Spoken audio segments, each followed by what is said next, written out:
My name is Stuart Bogle, and I am the inventor and patent holder of the AVD, the antiviral device. But I'm not the most important person in the story. This man is.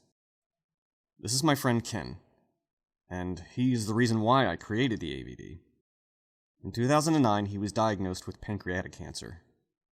He died 9 months later. As I was planning his wake, I found out from his best friend that he was HIV positive. He never told me. He was probably afraid that I would have treated him differently. And I'm glad he didn't, because I probably would have, and I would not have had the fantastic friendship that I had with him. He made me the sole recipient of his life insurance policy. He chose me over his best friend. It wasn't a lot of money, but it was enough that I wanted to do something with it. It wasn't completely selfish. So I decided I was going to do something with it that would have been important to him. I decided it would be HIV, but I didn't want to write a check to a research organization in memory of Ken. I wanted to do something. Me. I didn't want to ask somebody else to solve this problem. I was going to do it. Science has been working on this problem for 30 years and they still don't have a solution. Now, I have the mindset that if it was made by a man, I can figure it out, and that mindset is what allowed me to believe that I could figure out a solution for HIV, even though it's a product of nature and not man. So for months, I studied everything I could find on HIV, virology, and immunology. And at the end of my research, my thought was to engineer a vaccine to produce an antibody that would stick to all the different mutations of the virus. Basically, the exact same approach as all the other people working on the problem. But I'm not a chemist, and I don't want to be one, and I didn't want to spend 8 to 10 years of my life training to become one just to get to the same point as all the other chemists have already gotten to. I thought there has to be another way to attack the virus and all of its different mutations.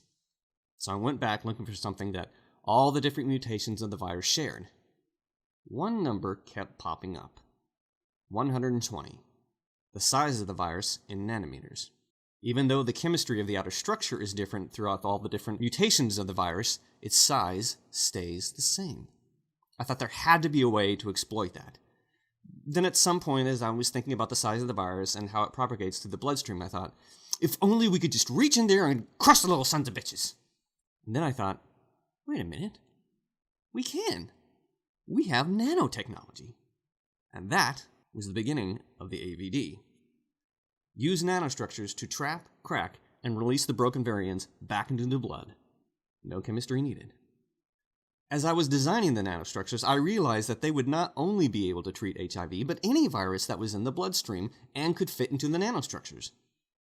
That meant this wasn't just treatment for HIV, but also things like dengue fever, yellow fever, West Nile, and more. You have probably noticed that I don't have an MD or a PhD in front of my name on my profile. I'm not a doctor or a trained scientist.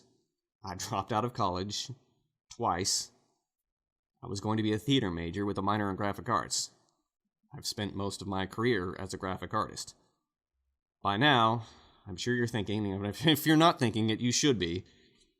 Why should I believe in a guy that doesn't have a degree in any field of science and doesn't actually have a degree in anything? The answer is this. The fact that I'm not a trained scientist is the very reason why I was able to come up with the idea of the AVD. If I had been a trained scientist, I would have never gotten the idea out of my head that the solution was in the application of chemistry. I would have never forced myself to look for another solution. But ultimately, this isn't the solution for HIV I was hoping for. I was looking to come up with a cure, and it's not. It's not a cure for anything. But it is a treatment for a lot of things.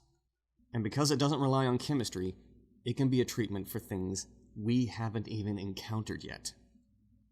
I have to admit, I don't have a passion for HIV, or virology, or immunology. I never did any charity work for the fight against HIV. I never helped to raise money for the research of HIV, research that I used that ultimately helped me come up with the AVD. I don't have a passion for any of that, but it was important to Ken, and because of that, it's important to me.